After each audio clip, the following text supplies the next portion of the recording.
ইন্নাল্লাযীনা ইয়াতলুনা কিতাবাল্লাহ ওয়া আকামুস সালাতা ওয়া আনফাকু মিম্মা রাযাকনাহুম সিররাও ওয়া আলানিয়াতান ইয়ারজুনা তিজারাতান লান তাবুর। যারা কোরআন তেলাওয়াত করে, ওয়া আকামুস সালাহ, নিয়মিত 5 ওয়াক্ত নামাজ পড়ে, কয়টা হলো?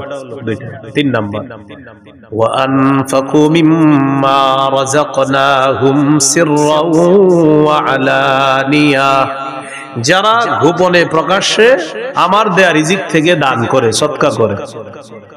ইয়ারজুনা তিজারাতান লান তাবুর, তারা এমন একটা ব্যবসার আশা করে যে ব্যবসায় কোনো লস নাই, শুধু লাভ আর লাভ, যে ব্যবসা কখনো ধ্বংস হবে না, এই ব্যবসা লাভ আর লাভ। আল্লাহ বলেন কি লাভ? লিওয়াফিয়াহুম উজুরহুম, যাতে আল্লাহ তাদেরকে পরিপূর্ণ প্রতিদান দান করেন, এটা 1 নাম্বার। 2, ওয়ায়াজিদাহুম মিন ফাদলি, আর যেন আল্লাহ তাদের মর্যাদা, আপন অনুগ্রহে আল্লাহ তাআলা যেন তাদের মর্যাদা বাড়ায়। ইয়াজিদাহুম, যেন তাদেরকে আল্লাহ বাড়িয়ে দেয়, মিন ফাদলিহি, তার অনুগ্রহ। তো আল্লাহ তাআলা এই 3 গুণওয়ালা ব্যক্তিকে তার অনুগ্রহ, তার নেয়ামত, আল্লাহর দেওয়া মর্যাদা দুনিয়াতেও বাড়াবেন, আখিরাতেও বাড়াবেন। যারা তেলাওয়াত করবে, 5 ওয়াক্ত নামাজ পড়বে, আর আল্লাহর দেওয়া রিজিক থেকে কিছু আপনি যতটুকু পারেন সদকা করবেন নিয়মিত, তাহলে একটা হলো আল্লাহ পরিপূর্ণ প্রতিদান দিবেন, 2 নাম্বার আল্লাহর অনুগ্রহ আল্লাহ আপনারে বাড়ায়া দিবে, সেটা দুনিয়াতেও দিবেন, আখিরাতেও দিবেন। তাহলে আবার আসি, রমজান মাস কোরআন নাজিলের মাস, প্রতিদিন তো কোরআন পড়বই কিছু, কিন্তু রমজানে তেলাওয়াতের মাত্রা আরো বাড়িয়ে দিবে। আল্লাহ তৌফিক দান করেন। রমজান মাস দান করার মাস, মানে অন্যদিন দান করবেন না এমন না, অন্যদিনও করবেন, রমজানে দান বাড়ায়া দিবেন। সহিহ বুখারীর বর্ণনা, 6 নম্বর হাদিস, কানা রাসূলুল্লাহ সাল্লাল্লাহু আলাইহি ওয়াসাল্লাম আজওয়াদান নাস ওয়া কানা আজওয়াদা মা ইয়াকুনু ফি রমাদান। এই পৃথিবীতে যত মানুষ আছে, সমস্ত মানুষের মধ্যে রাসূলুল্লাহ সাল্লাল্লাহু আলাইহি সাল্লাম সবচেয়ে শ্রেষ্ঠ দানশীল ছিলেন। রমজান মাসে নবীর দান করার মাত্রা আরো বেড়ে যেত। তাহলে মানুষের মধ্যে সবচেয়ে বড় দানশীল ছিলেন নবীজি সাল্লাল্লাহু আলাইহি সাল্লাম, আর রমজানে দানের মাত্রাটা আরো বাড়িয়ে দিতেন। কি শিখলাম? রমজান ছাড়া দান করা, রমজানে দানের মাত্রা বাড়ায় দেওয়া। আল্লাহ তৌফিক দান করেন। তাহলে রমজান মাস দানের মাস। রমজান মাস জাহান্নাম থেকে মুক্তির মাস, তাই আত্মীয় স্বজনের জন্য ডেলি বলবেন, আল্লাহ আমার আত্মীয় স্বজন কোথায় আছে জানি না, যারা মারা গেছে, তবে এতটুকু বলতে চাই, আল্লাহ আমার আত্মীয় স্বজনের কোন মুমিন যদি জাহান্নামী হয়ে থাকে, আল্লাহ আপনি জান্নাতি বানায়া দেন, জাহান্নাম থেকে আপনি মুক্তি দিয়ে দেন। قال رسول الله صلى الله عليه وسلم ولله عتقاء من النار وذلك في كل ليلة। নবীজি বলেন, জাহান্নাম থেকে অসংখ্য অগণিত জাহান্নামীকে রমজানের প্রতি রাতে মুক্তি দেওয়া হয়। প্রতি রাতে অসংখ্য অগণিত জাহান্নামীকে মুক্তি দেওয়া হয়। তাহলে আমরা দোয়া বাড়ায় দিব, বলেন ইনশাআল্লাহ। রমজান মাস গুনাহ থেকে সংযত হয়ে আগে বেড়ে যাওয়ার মাস। গুনাহ থেকে বাঁচবেন, বেঁচে আগে বেড়ে যাবেন। নাসাইর বর্ণনা 2106, 2109 হাদিসগুলোতে আসছে নাসাই। قال رسول الله صلى الله عليه وسلم إذا كان أول ليلة من رمضان। রাসূলুল্লাহ সাল্লাল্লাহু আলাইহি সাল্লাম বলেন, রমজানের প্রথম রাত যখন শুরু হয়, ওই রাত থেকে একজন ঘোষণাকারী ঘোষণা দিয়ে বলে, ইয়া বাগিয়াল খাইরি আকবিল ওয়া ইয়া বাগিয়াশ শাররি আকসির।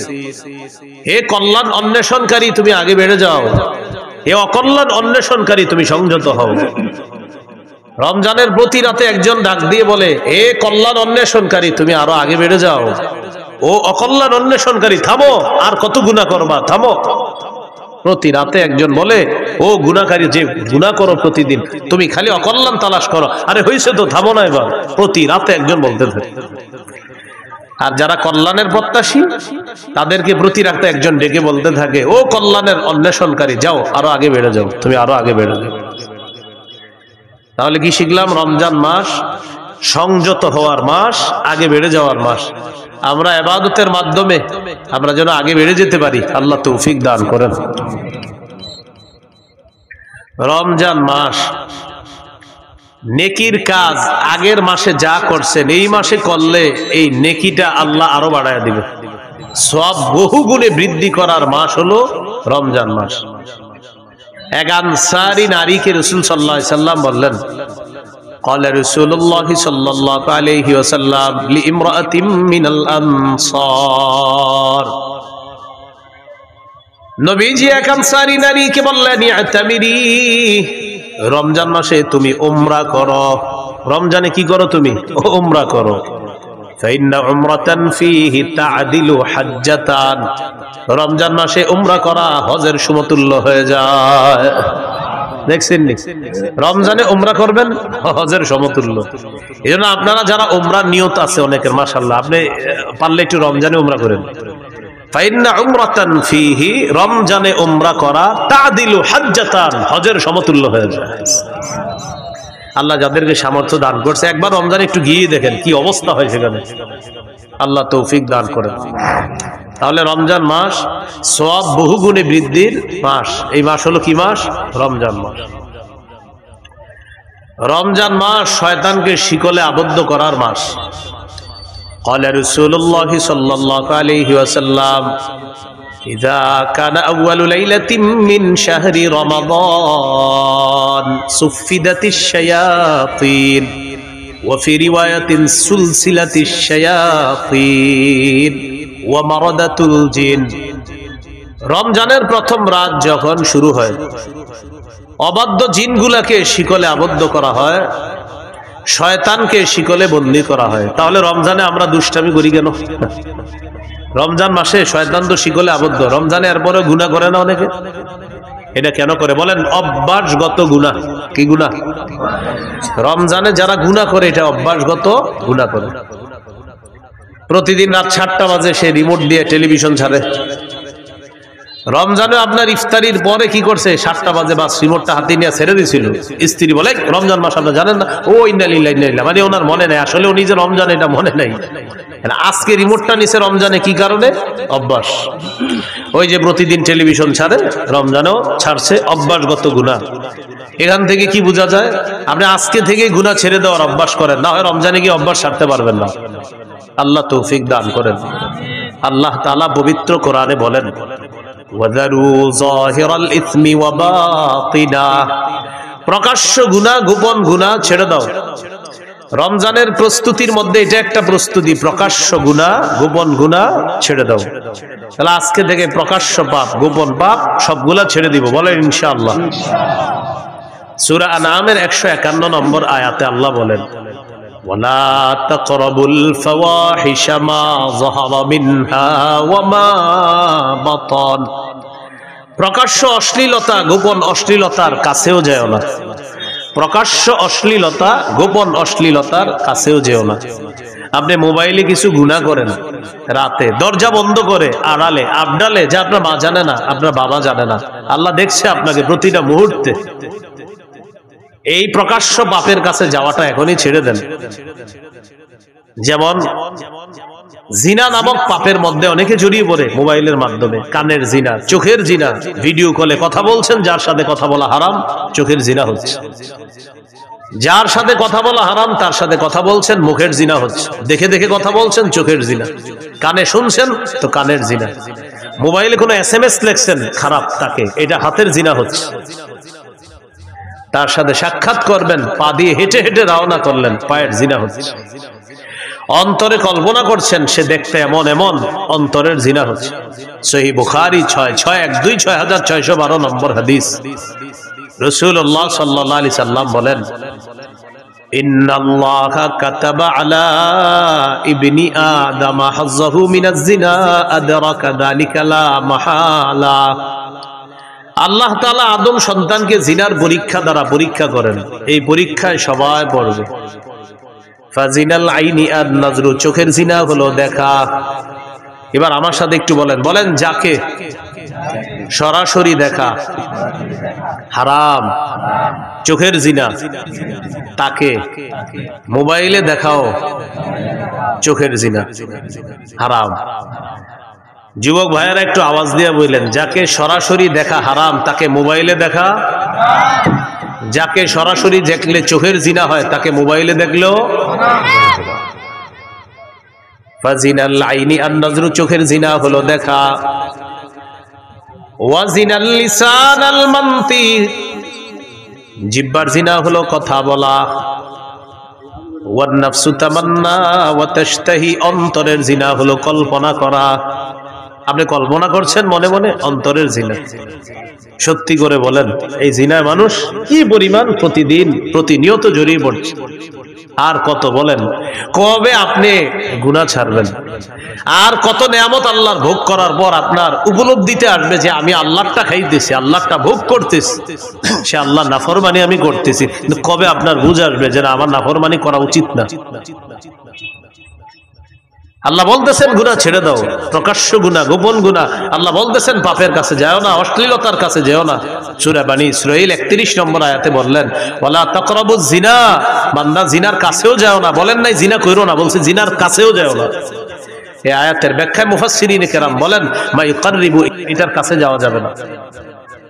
বান্দাকে যে জিনিস জিনা পর্যন্ত পৌঁছে দেয়, এটার কাছে বান্দা যাওয়া যাবে না।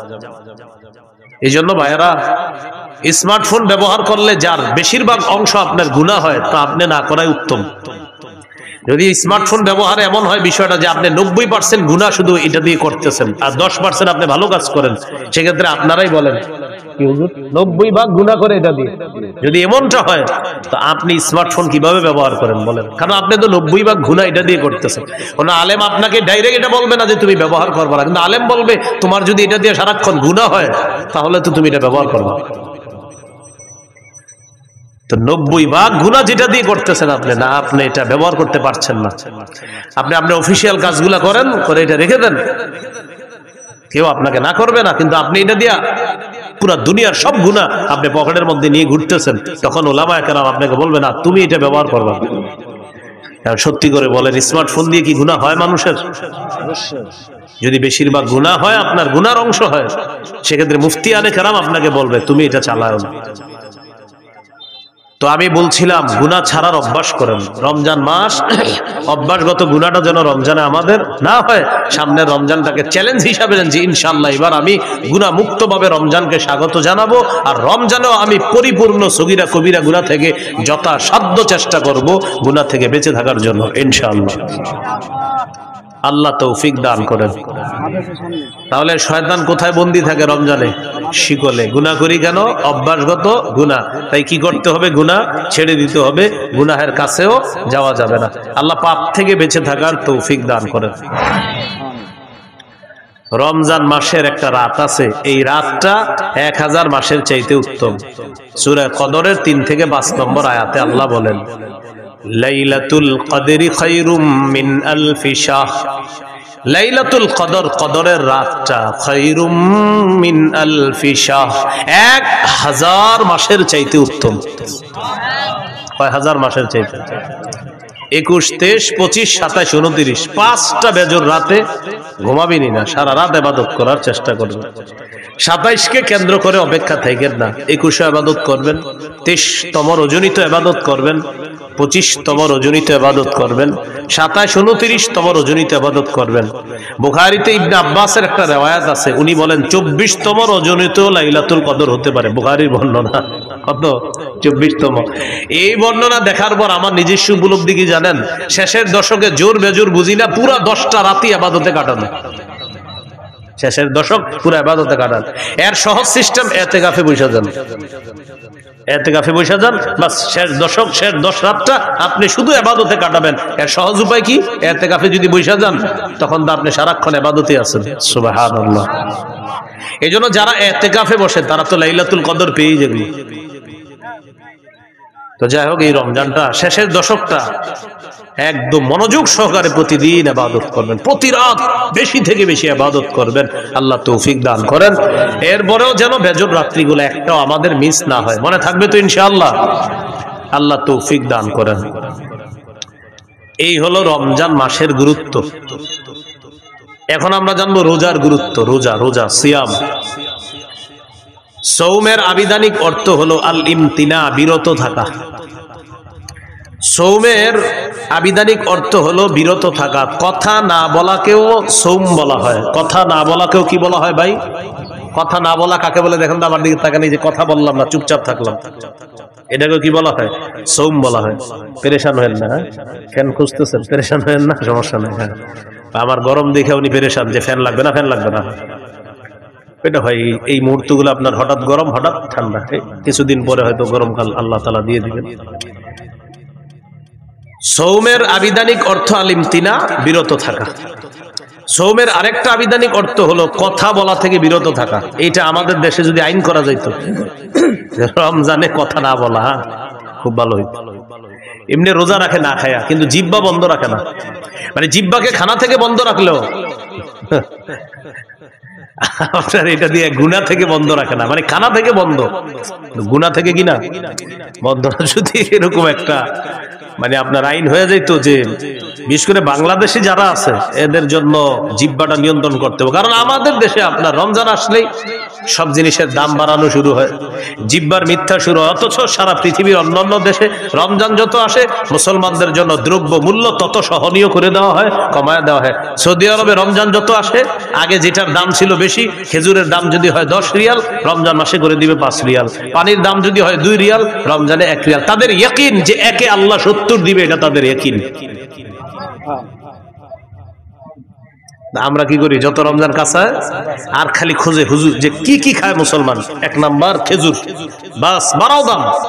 2 নাম্বার রমজানের কতটুকু অংশ গরম থাকবে? শেষ 20 গরম থাকবে। এবার রমজান আপনার শেষের 20 একটু গরম হবে, তাহলে তরমুজ আটকায় রাখো। শেষের 20-এ মারো তরমুজ ইচ্ছা মতো, প্রথমে আটকায় রাখবে, ছাড়বে না প্রথম দিকে। তখন এটা বাড়াবে, গুদামজাত করবে, এরপরে আপনার এটা সময় মতো বাড়ায় দিবে। এটা কি বলেন ভালো কাজ হলো না এটা সুযোগের অসৎ ব্যবহার করা হলো?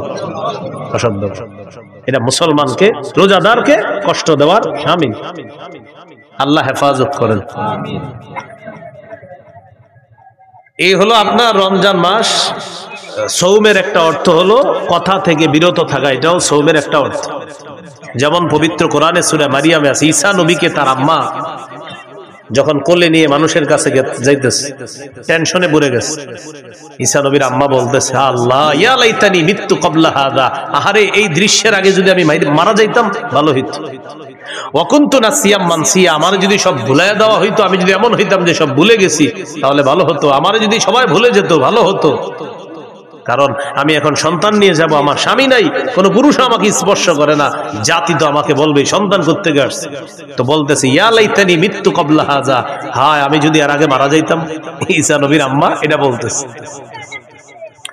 তো আল্লাহ তাআলা ঈসা নবীর আম্মাকে বললেন, فَإِمَّا تَرَيِنَّ مِنَ الْبَشَرِ أَحَدًا فَقُولِي إِنِّي نَذَرْتُ لِلرَّحْمَنِ صَوْمًا فَلَنْ أُكَلِّمَ الْيَوْمَ إِنسِيًّا। তুমি যদি মানুষের মধ্যে কাউকে দেখো তোমারে ডিস্টার্ব করতে পারে মানুষ, তখন তুমি বলবা ইন্নী নাযারতু লিররহমানি সাওমা, আমি কথা না বলার মানত করেছি, আমি রহমানের জন্য কথা না বলার মানত করেছি। এই যে সাওমা, সাওমা মানে কথা না বলার মানত করা। তাহলে সাওমের একটা অর্থ কি? কথা না বলা। ফালান উকাল্লিমাল ইয়াউমা ইনসিয়া, আজ আমি কিছুতেই কার সাথে কথা বলবো না, কোনো মানুষের সাথে কথা বলবো না। মাহফিল হইতেছে না আরেকটা কিসের আওয়াজ? কিছু বেচতেছে মনে হয় কেউ মাইক দিয়ে। নিষেধ করেন তো, এরকম আপনাদের মাইক মাহফিলের পাশে মাইক বাজবে কেন? তো আল্লাহ তাআলা বললেন, মারিয়াম তুমি কোন পুরুষকে যখন দেখবা, মানুষকে দেখার পর বলবা আমি রহমানের জন্য কথা না বলার মানত করেছি, আমি কারোর সাথে কথা বলবো না। খুব মন দিয়ে শুনবেন, বুঝাইতে চাইলাম সৌমের একটা অর্থ হলো কথা বলা থেকে বিরত থাকা। তো আমি বলতেছিলাম রমজান মাসে জিহ্বাটারে বিরত রাখার খুব চেষ্টা করা। কেন একটু বুঝেন। হাদিসে আসছে রাসূল সাল্লাল্লাহু আলাইহি সাল্লাম বলেছেন, সিয়াম হলো ঢাল, যতক্ষণ এই ঢালটাকে ছিদ্র না করা হবে। বলেন তো সিয়াম কি? ঢাল, জাহান্নাম থেকে বাঁচার ঢাল। এটাকে যতক্ষণ কি না করা হবে, ছিদ্র। রোজা নামক ঢাল ছিদ্র হয় দুটি অপরাধে। কয় অপরাধে? মিথ্যা এবং গীবত। এখন আপনারা বলেন মিথ্যা গীবত হয় কি দিয়ে? জিহ্বা দিয়ে। তাহলে রমজানের রোজাটা হলো ঢাল, ততক্ষণ যতক্ষণ এটাকে ছিদ্র না করা হবে। রমজান নামক রোজা বা রমজানের মাসের যে রোজা, এই রোজা নামক ঢালটা ছিদ্র হয় দুটি অপরাধে। একটি হলো মিথ্যা বলা, আরেকটি হলো গীবত করা। মিথ্যা এবং গীবত হয় জিহ্বা নামক অঙ্গের মাধ্যমে। তাই আজকে থেকে চেষ্টা করা আমরা জিহ্বাকে নিয়ন্ত্রণ করা, এটার মাধ্যমে যেন আমাদের রোজাগুলা ছিদ্র না হয়, যথাসাধ্য চেষ্টা করা। আল্লাহ হেফাজত করেন। তাহলে এবার আপনারা বলেন রোজা ছিদ্র হয় কয় অপরাধে? কি কি? মিথ্যা আর গীবত হয় কোন অঙ্গের মাধ্যমে? তাহলে জিহ্বাকে এখন থেকেই সংযত করা, নিয়ন্ত্রণ করা। আল্লাহ তৌফিক দান করেন। তিরমিজির হাদিস 2406 নম্বর হাদিস, 2406। এই হাদিসের বর্ণনাকারী উকবা ইবনে আমির রাদিয়াল্লাহু তাআলা তিনি রাসূল সাল্লাল্লাহু আলাইহি সাল্লামকে প্রশ্ন করলেন, মান নাজাতু ইয়া রাসূলুল্লাহ, ওগো আল্লাহর রাসূল মুক্তির উপায় কি আমি আপনার কাছে জানতে চাই। রাসূলুল্লাহ সাল্লাল্লাহু আলাইহি সাল্লাম বললেন মুক্তির উপায় তিনটি। ভাই মুক্তির উপায় কয়টি? তিনটি। এক নাম্বার, আমসিক আলাইকা লিসানাক, তুমি তোমার জবান সংযত রাখবা, জিহ্বা সংযত রাখবা। এটা মুক্তির এক নাম্বার উপায়। এখান থেকে বোঝা যায় জিহ্বা আপনাকে বিপদে ফেলবে। নবী বললেন মুক্তির এক নাম্বার উপায় জবান নিয়ন্ত্রণ করবা। দুই নাম্বার, ওয়ালিয়াসাকা বাইতুকা, তোমার ঘর যেন তোমার জন্য প্রশস্ত হয়। এটার উদ্দেশ্য হলো আপনি কাজ শেষ করে তাড়াতাড়ি বাসায় চলে যাবেন। 6টা বাজে বাসায় যাওয়ার কথা, আপনি রাত 10টা 11টা বাজছে এখনো বাসায় যান না। স্ত্রী ফোন দিয়েছে, কি ব্যাপার 6টায় বাসায় আসার কথা, সর্বোচ্চ 6:30 7টা বাজতে পারে, আপনি এখনো আসেন নাই কেন? বন্ধুদের সাথে আসি। না, বন্ধুদের সাথে থাকা যাবে না। আপনার কাজ শেষ, বাসা, বাসা থেকে বের হয়েছেন কাজ, হয়তো কাজে নয়তো বাসা, নয়তো বাসা নয়তো কাজে, অন্য কোথাও থাকবেন না। নবী বলেন মুক্তির 2 নম্বর উপায় বাসায় থাকো। কেন? কারণ বাহিরে যেই গুনাহগুলো আপনি করবেন আপনার স্ত্রী, সন্তান, মা বাবার সামনে সেগুলা মন চাইলেও করতে পারবেন না। তাই নবী বললেন মুক্তির 2 নম্বর উপায় বাসায় থাকো। ওয়ালিয়াসাকা বাইতুকা, ঘর যেন তোমার জন্য প্রশস্ত হয়। তাহলে কি শিখলাম? আড্ডাবাজি করা যাবে না। 3 নাম্বার, ওয়াবকি আলা খাতিআতিক, তুমি তোমার গুনাহের জন্য কান্নাকাটি করো। তুমি তোমার গুনাহের জন্য কান্নাকাটি করো। তাহলে এখানে মুক্তির 3টা উপায়। 1 নাম্বার জিহ্বা সংযত রাখা, জবান সংযত করা। বলেন তো রোজা নামক ঢাল ছিদ্র হয় কয় অপরাধে? কি কি? মিথ্যা গীবত হয় কি দিয়ে? নবী মুক্তির উপায় বলছে কয়টা? এর মধ্যে 1 নাম্বার কি নিয়ন্ত্রণ করা? জিহ্বা। তিরমিজির হাদিস 2407 নম্বর হাদিস, 2407। এই হাদিসের মধ্যে আসছে قال رسول الله صلى الله عليه وسلم إذا أصبح ابن آدم فإن الأعضاء كلها تكفر اللسان اتق الله فينا فإنما نحن بك فإن استقمت استقمنا وإن اعوججت اعوججنا। আদম সন্তান যখন সকালে ঘুম থেকে ওঠে, আমি আপনি আমরা যখন আগামীকাল সকালে ঘুম থেকে উঠব, আমার আপনার সমস্ত অঙ্গ প্রত্যঙ্গ গুলা জিহ্বাকে ডাক দেয়। কাকে? জিহ্বাকে ডেকে বলে ইত্তাকিল্লাহ ফিনা, ও জিহ্বা আমাদের ব্যাপারে আল্লাহকে ভয় করো।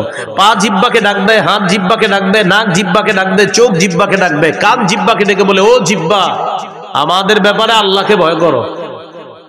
ফাইন্নামা নাহনু বিকা, কারণ আমরা তোমার মাধ্যমে নিয়ন্ত্রিত। জিহ্বাকে বলে সবাই ফাইন ইস্তাকামতা ইস্তাকামনা, জিহ্বা তুমি যদি সোজা থাকো আমরাও সোজা থাকবো, ঠিক থাকবো। ওয়া ইন ইওয়াজাজতা ইওয়াজাজনা, জিহ্বা তুমি যদি বাঁকা হয়ে যাও আমরাও বাঁকা হয়ে যাব। তাহলে বলেন তো রোজা নামক ঢাল ছিদ্র হয় কয় অপরাধে? কি কি? মিথ্যা গীবত হয় কোন অঙ্গ দিয়ে? জিহ্বা দিয়ে। সমস্ত অঙ্গ প্রত্যঙ্গ কাকে বস মানে? জিহ্বা। জিহ্বা বস সবার, এজন্য এটা নিয়ন্ত্রণ করেন না। তিরমিজির হাদিস 2408 নম্বর হাদিস, قال رسول الله صلى الله عليه وسلم من يتكفل لي ما بين لحييه وما بين رجليه اتكفل له بالجنة। রাসূলুল্লাহ সাল্লাল্লাহু আলাইহি সাল্লাম বলেন, আমার কোন উম্মত যদি দুটি অঙ্গের নিশ্চয়তা আমাকে দিতে পারে, যে সে জিহ্বা দিয়ে গুনাহ করে না আর লজ্জাস্থান দিয়ে গুনাহ করে না, দুই চোয়ালের মাঝের অঙ্গ তথা জিহ্বা, দুই রানের মাঝের অঙ্গ তথা লজ্জাস্থান, এই দুটি অঙ্গ দিয়ে সে গুনাহ না করার নিশ্চয়তা যদি আমাকে দিতে পারে, আমি নবী তাকে জান্নাতে নেওয়ার জিম্মাদার হয়ে যাব। তিরমিজির হাদিস 2409 2409 قال رسول الله صلى الله عليه وسلم من وقاه الله شر ما بين لحييه وما بين رجليه دخل الجنة। রাসূলুল্লাহ সাল্লাল্লাহু আলাইহি ওয়াসাল্লাম বলেন, আল্লাহ তাআলা যদি কোনো ব্যক্তিকে জিহ্বা এবং লজ্জাস্থানের গুনাহ থেকে হেফাজত করে, অনিষ্টতা থেকে হেফাজত করে, আল্লাহ তাআলা যদি আমাকে আপনাকে জিহ্বা এবং লজ্জাস্থানের অনিষ্টতা থেকে হেফাজত করে, বাঁচায়, নবী বলেন সে মরবে, দাখালাল জান্নাহ, জান্নাতে প্রবেশ করবে। আল্লাহর কাছে বলে, আল্লাহ জিহ্বার অপরাধ থেকে বাঁচান, লজ্জাস্থানের অপরাধ থেকে আমাকে বাঁচান, বলেন আমিন। তিরমিজির হাদিস 2410 নম্বর হাদিস। এই হাদিসের বর্ণনাকারী সুফিয়ান রাদিয়াল্লাহু তাআলা, তিনি রাসূলুল্লাহ সাল্লাল্লাহু আলাইহি ওয়াসাল্লামকে বললেন, হাদিসনি বিআমরিন আ'তাসিমু বিহি ইয়া রাসূলুল্লাহ, হুজুর আমাকে এমন কিছু বলেন যেটা আমি মজবুত ভাবে আঁকড়ে ধরবো, এমন কিছু আমাকে বলেন। فقال رسول الله صلى الله عليه وسلم قل ربي الله ثم استقيم, তুমি বলো আমার রব আল্লাহ, এটার উপর অটল থাকবা। বলেন রব্বি আল্লাহ, বলেন আবার রব্বি আল্লাহ, আল্লাহ আমার রব, বা আমার রব আল্লাহ। নবীজি বললেন তুমি এই কথাটা বেশি বেশি বলবা আর এটার উপর অটল থাকবা যে আমার রব আল্লাহ, আমার রব আল্লাহ, রব্বি আল্লাহ, আমার রব আল্লাহ। এর মানে হলো লা ইলাহা ইল্লাল্লাহ, আরো যত কিছু আছে এগুলা বেশি বেশি বলা, মানে আপনি স্বীকৃতি দেওয়া আমার রব আল্লাহ, এই কথার উপর অটল থাকা। এবার সাহাবী গুরুত্বপূর্ণ একটা প্রশ্ন করলেন রাসূল সাল্লাল্লাহু আলাইহি সাল্লামকে, মা আখওয়াফু মা তাখাফু আলাইয়া ইয়া রাসূলুল্লাহ, হুজুর আমার জন্য সবচেয়ে বিপজ্জনক আপনি কি মনে করেন? নবীজিকে প্রশ্ন করলেন, ইয়া রাসূলুল্লাহ আমার জন্য সবচেয়ে বিপজ্জনক বিষয় কোনটি আপনি মনে করেন, আপনার কাছে জানতে চাই। ফাখাযা বিলিসানি নাফসিহি, নবী নিজের জিহ্বা মুবারক ধরে বললেন হাযা, এটা, হাযা এটা। নবী নিজের জিহ্বা ধরে বললেন এটা, এটা তোমার জন্য সবচেয়ে বিপজ্জনক মনে করি। কেমন যেন আমাকে আপনাকে সকলকে এটা দ্বারা আল্লাহ রাসূল হুঁশিয়ার বানিয়ে দিচ্ছেন। এক সাহাবীকে নবীজি বলতেছেন তোমার জন্য সবচেয়ে বিপজ্জনক মনে করি, নিজের জিহ্বা দেখায় বলতেছে হাযা, এটা এটা এটা। শুধু কি সাহাবীকে বলেছেন না আমাদের সকলকে? সকলকে, এটা এটা সবচেয়ে বিপজ্জনক। তাহলে মূল কথায় চলে আসি, রোজা ছিদ্র হয় কয় অপরাধে? কি কি? মিথ্যা গীবত হয় কোন অঙ্গ দিয়ে? জিহ্বা। সবচেয়ে বিপজ্জনক অঙ্গের নাম কি? সমস্ত অঙ্গ প্রত্যঙ্গের বসের নাম কি? জিহ্বা। সবাই সকালবেলা কারে ডাকতে থাকে? জিহ্বা। তাহলে এটা বেশিরভাগ মানুষকে জাহান্নামে নিবে, আল্লাহ হেফাজত করেন। তিরমিজির হাদিস 2616 নম্বর হাদিস, 2616 হাদিসের বর্ণনাকারী মুআদ ইবনে জাবাল রাদিয়াল্লাহু তাআলা তিনি বলেন, কুনতু মা রাসূলিল্লাহি সাল্লাল্লাহু আলাইহি ওয়াসাল্লাম ফি সাফারিন, আমি রাসূলুল্লাহ সাল্লাল্লাহু আলাইহি সাল্লামের সাথে এক সফরে ছিলাম। فأصبحت يوما قريبا منه ونحن نسير فأصبحت قريبا منه ونحن نسير নবীর সাথে এক সফরে ছিলাম সফরে চলতে চলতে একদিন সকালবেলা নবীর কাছাকাছি পৌঁছে গেলাম বুঝছেন তো সফরটা মানে ওই যুগের সফর কেমন হতো কেউ হেঁটে কেউ ঘোড়ায় তো এইভাবে লম্বা বাহিনী তো সাহাবী বলেন ওই সফরের মধ্যে আমিও ছিলাম আমি একদিন নবীর কাছাকাছি চলে গেলাম সকালবেলা নবীর কাছাকাছি যাওয়ার পর আমি নবীজিকে গুরুত্বপূর্ণ একটা বিষয়ে জানতে চাইলাম তাহলে এই বিষয়গুলো আমাদের গুরুত্ব সহকারে জানতে হবে হ্যাঁ সবাই খুব মন দেন সাহাবী বললেন আখবিরনি বিআমালিন ইউদখিলুনিল জান্নাহ ওয়া ইউবাইদুনি মিনান নার হুজুর আমার এমন কিছু আমল বলেন যে আমলটা আমাকে জান্নাতে প্রবেশ করাবে জাহান্নাম থেকে আমাকে দূরে রাখবে এমন কিছু আমাকে বলেন فقال رسول الله صلى الله عليه وسلم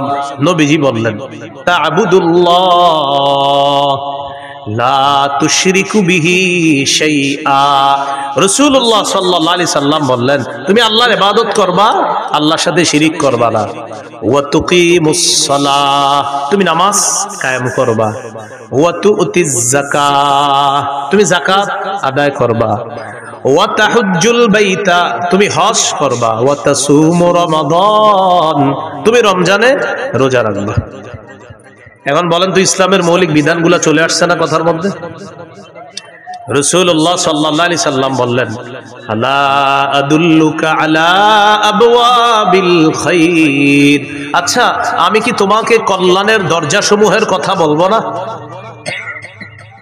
এবার নবীজি বললেন কল্যাণের অনেকগুলা দরজার মধ্যে উল্লেখযোগ্য দরজা হলো 3টি কল্যাণের উল্লেখযোগ্য দরজা কয়টি এক নাম্বার সাওমু জুন্নাহ এক নাম্বার কল্যাণের দরজা হলো সিয়াম রোজা রাখা 2 নাম্বার সাদাকাতু তুতফিউল খাতিআতা কামা ইউতফিউল মাউন নার 2 নাম্বার কল্যাণের দরজা হলো সদকা করা সদকা এমন একটি ইবাদত পানি যেমন আগুনকে নিভিয়ে দেয় সদকা মানুষের গুনাহগুলোকে ধুয়ে মুছে সাফ করে দেয় তুতফিউ নিভিয়ে দেয় সদকা গুনাহকে মিটিয়ে দেয় নিভিয়ে দেয় পানি যেমন আগুনকে নিভিয়ে দেয় তো সদকা গুনাহকে এমন ভাবে মিটিয়ে দেয় বিলীন করে দেয় পানি যেমন আগুনকে বিলীন করে দেয় মিটিয়ে দেয় তো সদকা 2 নাম্বার দরজা 3 নাম্বার ওয়া সালাতুর রাজুলি মি জাওফিল লাইল রাতে তাহাজ্জুদ পড়া কি পড়া রাতে তাহাজ্জুদের নামাজ পড়া রাতের বেলা এখন আপনার রিজিক দরকার কল্যাণ দরকার তো এই 3 ইবাদত বাড়ায় দিতে হবে আপনার রোজা রাখা সদকা করা তাহাজ্জুদ পড়া বলতে পারেন হুজুর আমার তো টাকাই নেই সদকা করব 1 টাকা দিবেন 1 টাকা থাকলে 1 টাকায় সদকা করবেন তাহলে রোজা রাখা সদকা করা তাহাজ্জুদ পড়া এটা হলো আপনার কল্যাণের দরজা নবীজি এটা বলার পর বললেন আলা উখবিরুকা বিরাসিল আমরি কুল্লিহি ওয়া আমুদিহি ওয়া দিরওয়াতি সানামি আচ্ছা আমি কি তোমাকে কোন জিনিসের মূল কোনটা এটা বলবো না খুঁটি কোনটা এটা বলবো না আর সর্বোচ্চ চূড়া কোনটা এটা বলবো না তখন নবী বললেন রাসুল আমরি আল ইসলাম মূলের নাম ইসলাম সুবহানাল্লাহ ভাই মূলের নাম কি ওয়া আমুদুহু as-সালাহ খুঁটির নাম নামাজ ওয়া দিরওয়াতু সানামিহি আল জিহাদ সর্বোচ্চ চূড়ার নাম হলো জিহাদ সর্বোচ্চ শিখরের নাম হলো জিহাদ তাহলে মূলের নাম ইসলাম খুঁটির নাম নামাজ সর্বোচ্চ শাখা চূড়া এটার নাম হলো জিহাদ তাহলে মূলের নাম খুঁটির নাম সর্বোচ্চ চূড়া জিহাদ এখন একটু মন দিয়ে বুঝেন তো নামাজের কথা আসছে রোজা হজ যাকাত জিহাদ সদকা এরপরে আপনার কল্যাণের দরজা ইসলাম সবকিছু চলে আসছে ওয়াজের মধ্যে এর মানে আমাদের নবী মৌলিক যে ওয়াজটা করেছেন ওই সাহাবীকে এই মৌলিক কথাগুলা গবেষণা করলে আপনি সারা জীবন কাটাই দিতে পারবেন ওই সাহাবীকে এই ওয়াজগুলা করলেন করার পর নবীজি সর্বশেষ যেটা বললেন আপনার আশ্চর্য হবেন এটা শুনলে নবীজি এগুলা বলার পর সাহাবীকে বললেন আলা আদুল্লুকা আলা মালাকি যালিকা কুল্লিহি আমি যে তোমাকে এতগুলা কথা বললাম ইবাদত করতে বললাম, নামাজ পড়তে বললাম, যাকাত দিতে বললাম, হজ করতে বললাম, রোজা রাখতে বললাম, কল্যাণের দরজাসমূহের পরিচয় তোমাকে দিয়ে দিলাম, সৎকার কথা বললাম, তাহাজ্জুদের কথা বললাম, জিহাদের কথা বললাম, খুঁটির কথা বললাম, সর্বোচ্চ চূড়া জিহাদ এটার কথাও বললাম, ইসলামের কথাও বললাম। নবীজি বলেন এই সবগুলা বিষয় তোমাকে বললাম, এর সার নির্যাসটা কি আমি তোমাকে বলবো না? এগুলার সার নির্যাসটা কি তোমাকে বলবো না? সার নির্যাসটা এখনো বাকি আছে, সেটা কি তোমাকে বলবো না? এখন আপনারা বলেন সার নির্যাসটাই তো আমাদের দরকার। সাহাবী অবাক, এতক্ষণ সুন্দর ওয়াজ করলেন নবীজি, এখনো নাকি সার নির্যাস বাকি। তো নবী সার নির্যাস বলার সময় বললেন আখাযা বিল ইনসানিহি, জিহ্বা ধরলেন, ধরার পর বললেন মুআজ কুফা আলাইকা হাযা, এটা নিয়ন্ত্রণ করো, উপরের সব ওয়াজ ঠিক থাকবে, এটা নিয়ন্ত্রণ করো, সব ঠিক থাকবে। মানুষ জিহ্বার মাধ্যমে তার আমলগুলো নষ্ট করে দেয়, সব বরবাদ করে দেয়। রাতে তাহাজ্জুদ পড়ছে 3টার দিকে, কয়টা? পাশাপাশি দুইজন হাঁটে সকালে, তো আমি ওনারে খালি বলি আপনার বিড়াল না 3টা বাজে এত ডিস্টার্ব করে ওনারে? উনি আমার একদিন বলে আচ্ছা 3টায় ডেলি আপনার ডিস্টার্ব করে কেন? তা আমি বললাম 3টায় তাহাজ্জুদ পড়ি তো, এই জন্য বিড়ালটা ওই সময় আমার ডিস্টার্ব। মানে আমার এতদিন বিড়াল বলার মাকসাদ হলো ওনারা জানানো আমি যে 3টায় তাহাজ্জুদ পড়ি। আসলে ওনার বিড়াল ডিস্টার্ব করে এটা আমার মূল উদ্দেশ্য না, উদ্দেশ্য উনি আমারে বলবে যে আচ্ছা বিড়ালটা 3টায় ডিস্টার্ব করে যেন আপনার 3টা একেও না 59ও না 2টা, কিন্তু 3টায় ডেলি ডিস্টার্বটা করে কেন? আসলে ভাইজান আমি 3টায় তাহাজ্জুদ পড়ি তো এই জন্য ডিস্টার্ব করে। উদ্দেশ্য আমি তাকে জানানো যে আমি যে তাহাজ্জুদ পড়ি, জিহ্বা রাতের আমলগুলা সব বরবাদ করে দিন। ভাই কথা বুঝে আসছেনি? তো নবীজি বললেন সব ঠিক থাকবে, এইটা ঠিক রাখো। এটা সাহাবী প্রশ্ন করলেন ইন্না লামুআখাযুনা বিমা নাতাকাল্লামু বিহি ইয়া রাসূলুল্লাহ, ইয়া রাসূলুল্লাহ জিহ্বার অপরাধেও কি আমাদেরকে পাকড়াও করা হবে, ধরা হবে? আপনার কাছে জানতে চাই। নবীজি বললেন হাল ইয়াকুবুন নাসা ফিন নারি আলা ওয়ুজুহিহিম আও আলা মানাখিরিহিম ইল্লা হাসাইদু আলসিনাতিহিম, বেশিরভাগ মানুষের মাথাটা নিচের দিকে, পাগুলা উপরের দিকে দিয়ে জাহান্নামে সাকে নিক্ষেপ করা হবে শুধু তার জিহ্বার কর্তৃত ফসলের কারণে, জিহ্বার অপরাধের কারণে তাকে জাহান্নামে নিক্ষেপ করা হবে শুধুমাত্র জিহ্বার অপরাধে। তাহলে বলেন বেশিরভাগ মানুষ জাহান্নামে যাবে কোন অঙ্গের অপরাধে? রোজা ছিদ্র হয় কোন অপরাধে? কি কি? মিথ্যা গীবত হয় কোন অঙ্গ দিয়ে? জিহ্বার কারণে বেশিরভাগ মানুষ কোথায় যাবে?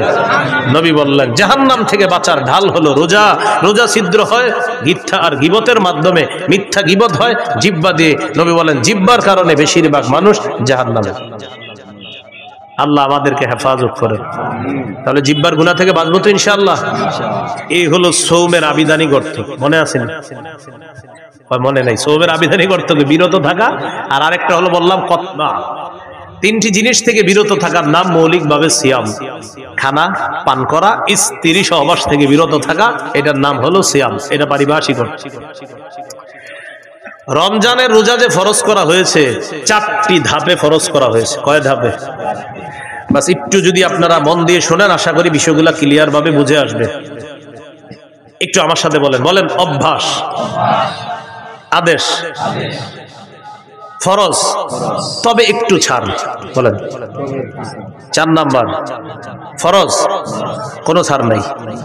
আবার 1 নাম্বার, বলেন 1 নম্বর অভ্যাস, 2 আদেশ, 3 ফরজ, তবে ধনীদের জন্য ছাড় ছিল। বলেন ধনীদের জন্য। 4 নাম্বার, বলেন 4 নাম্বার ধনী গরিব সবার উপর ফরজ, কোনো ছাড় নাই। এই 4টি ধাপে রমজানের রোজা ফরজ করা হয়েছে। 1 নাম্বার অভ্যাস, তিরমিজির হাদিস, 761 নম্বর হাদিস। আবু যর গিফারি রাদিয়াল্লাহু তাআলা আনহুকে রাসূলুল্লাহ সাল্লাল্লাহু আলাইহি সাল্লাম বলেন, আবু যর ইযা সুমতা মিনাশ শাহরি সালাসাতা আইয়াম, তুমি যদি প্রত্যেক মাসে 3টি রোজা থাকতে চাও, ফাসুম সালাসা আশরাতা ওয়া আরবাআ আশরাতা ওয়া খামসা আশরাতা, তুমি যদি প্রতি মাসে 3টি রোজা রাখতে চাও তাহলে 13, 14, 15 রাখবা। যদি চাও তাহলে রাখবা। অভ্যাস, মন চাইলে রাখতে পারো। তাহলে প্রথমে নবী অভ্যাস করাইলেন সাহাবায়ে কেরামকে যে তুমি যদি 3টা রোজা রাখতেই চাওই মাসে তাহলে 13, 14, 15 আরবি মাসের এই রোজাগুলা রাখবা। আর হাদিসে আসছে মান সামা সালাসাতা আইয়ামিন মিন কুল্লি শাহরিন কানা কামান সামা দাহর, যে ব্যক্তি প্রতি আরবি মাসে 3টা রোজা রাখবে, এর মানে 3, 11, 33টা রোজা, প্রতি আরবি মাসে 3টা রোজা। মা বোনদেরকে এই কথাগুলো বললেন, তারা এই রোজাগুলো রাখতে খুব আগ্রহী। পুরুষরা হয়তো কাজ টাজ করে, অনেকে রাখে না। প্রতি আরবি মাসে 3টা রোজা যদি রাখে কেউ, তাহলে 3, 11 কয়টা হয়? 33টা। এই 3, 11, 33টা রোজা, প্রতি আরবি মাসে 3টা রোজা যদি কেউ রাখে, কানা কামান সামাদ দাহর, সে কেমন যেন সারা বছর রোজা রাখে। যদি এই অফারটা রমজান মাসের পরে শাওয়াল মাসেও আছে। রাসূলুল্লাহ সাল্লাল্লাহু আলাইহি সাল্লাম বলেন, মান সামা রমাদান, যে ব্যক্তি রমজানের পুরা রমজান রোজা রাখলো, সুম্মা আতবাহু সিত্তাম মিন শাওয়াল, এরপরে শাওয়ালের 6টা রোজা রাখবে, কানাকা সিয়ামিদ দাহরি কুল্লি, সে যেন সারা বছর রোজা রাখলো। তাহলে একটা হলো 11 মাস, 3, 11, 33টা, এটা একটা অফার আছে। আর একটা হলো শাওয়ালের 6টা রোজা, ওইটা একটা অফার আছে।